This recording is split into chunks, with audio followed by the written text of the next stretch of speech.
Hello friends, welcome to next N IRCTC YouTube channel. आज की video में हम जानेंगे Konkan railway a magical journey के बारे में। इसके बारे में और जानने के लिए डिस्क्रिप्शन में लिंक है, उसमें डिटेल्स में समझाया हमने, आप उसको भी चेक कर सकते हैं। अगर आप चैनल पर नए आए हैं तो do like share and subscribe next N IRCTC YouTube channel. Let's start the video.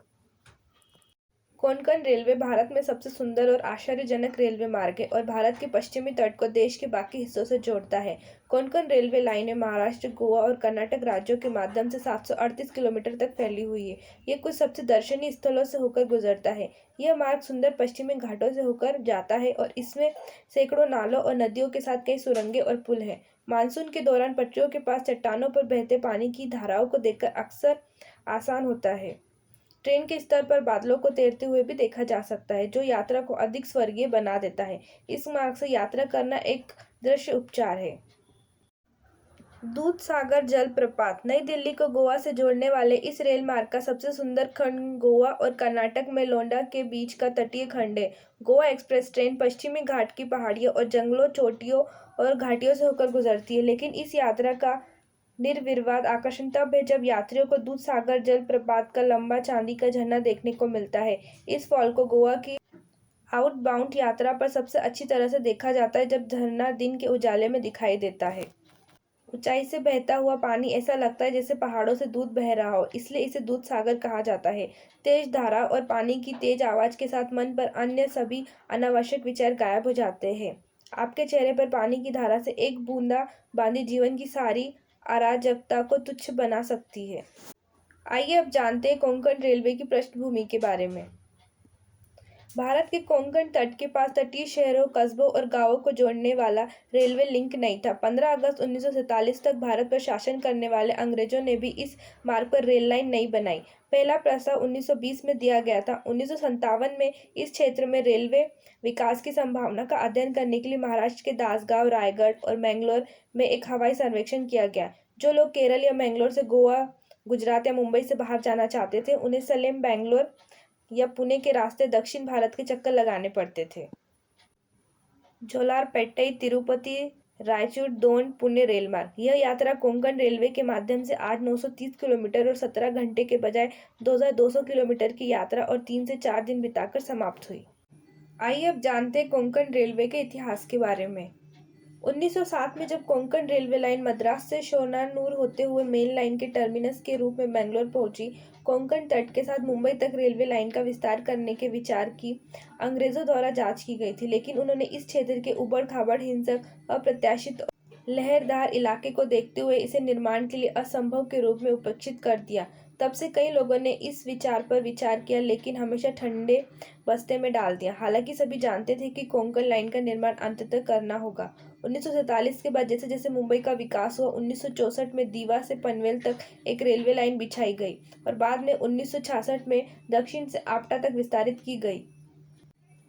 1964 में ही तत्कालीन रेल मंत्री श्री पन्नम पिल्ली गोविंदा मेनन पश्चिम तटीय रेलवे के लिए दक्षिण की ओर लाइन का विस्तार करने का विचार सुझाया था। तब उनके विचार को नजरअंदाज किया गया, लेकिन भुलाया नहीं गया। महाराष्ट्र कोंकण के दक्षिणी छोर पर वेरगोला के रहने वाले सांसद और स्वतंत्रता सेनानी बैरिस्टर नाथपाई ने भी पश्चिमी तट की मांग लगातार उठाई थी।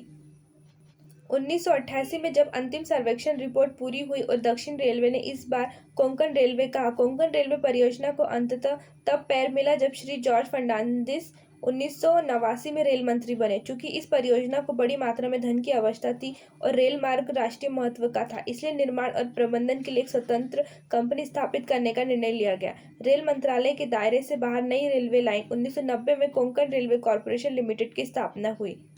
श्रीधरन के साथ सीएमडी के रूप में हुई थी और कोंकण रेलवे लाइन के दोनों सिरों से एक ही समय में काम शुरू हुआ था।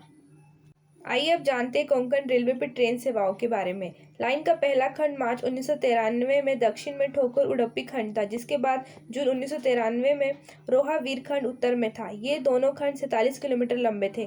कोंकण रेलवे पर चलने वाली पहली रेल 20 मार्च 1993 को मैंगलोर उडुपी यात्री ट्रेन थी। दोनों छोर से रेलवे लाइन 1997 में उत्तरी गोवा में पेरुनेम सुरंग तक पहुंची। इस सुरंग का निर्माण 1992 में शुरू हुआ था और 6 साल बाद पेरनेम सुरंग के पूरा होने पर मुंबई से मडगांव तक चलने वाली पहली train 0111 Mumbai CST Mangaon express अंत में महाराष्ट्र और गोवा के बीच की खाई को पाट रही है।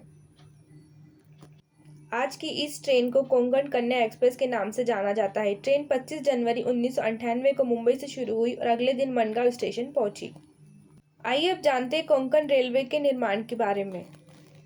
गहरी घाटियों, खड़ी चट्टानों, दलदली दलदलों, आसमान, घास और चट्टानी पठारों, चौड़ी नदियों, घने जंगल, गीली पहाड़ियों आदि के साथ कोंकण रेलवे मार्ग का भूगोल बहुत कठिन और क्षमाशील था। भूगोल हर कुछ किलोमीटर में बदल गया और बिल्डरों को कठोर ज्वालामुखी चट्टान, उष्णकटिबंधीय जंगल, नरम और गीली मिट्टी और ढीली रेत को काटना पड़ा। इसके अलावा जंगली प्रकृति को हर बार उष्णकटिबंधीय गरज और हिंसक मानसून के साथ उजागर किया गया था, जिससे गुफाओं, भूस्खलन, अचानक बाढ़ और कई और आपदाओं ने निर्माण को प्रभावित किया।